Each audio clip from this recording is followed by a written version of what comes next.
चित्रपट सुरू होणार आहे। आपण मग तोपाची सलामी देण्यात येत आहे। संभाजीराजे घेऊन गेटअप घेऊन आलेले आहेत, त्यांचं आरती करण्यात येत आहे।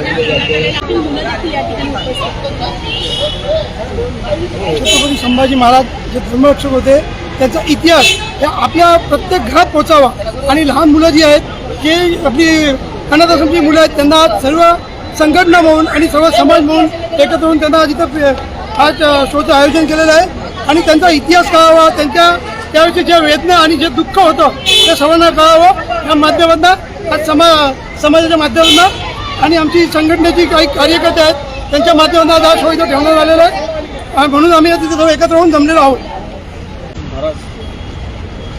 सर आज मोफत स्क्रीनिंग ठेवण्यात आलेलं आहे, काय सांगाल आपण ही उपस्थिती?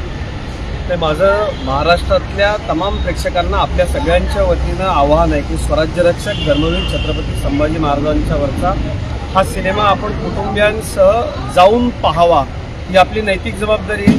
माझे ज्येष्ठ बंधू ठाणे महानगरपालिकेचे आमच्या वहिनी नगरसेविका आहेत आंबरे साहेब, त्यांच्या वतीनं त्यांच्या सर्व सहकारी आणि आमच्या समाजाची सगळी मराठा समाजामधल्या सर्व सिनियर मंडळींच्या वतीने या शोचं आयोजन करण्यात आले। त्याबद्दल ठाण्यातल्या मराठा समाजाच्या सर्व बांधवांना मी अतिशय धन्यवाद देतो आणि भारतीय जनता पक्षाचा पदाधिकारी कार्यकर्ता म्हणून आपल्या सगळ्यांना आश्वस्त करतो।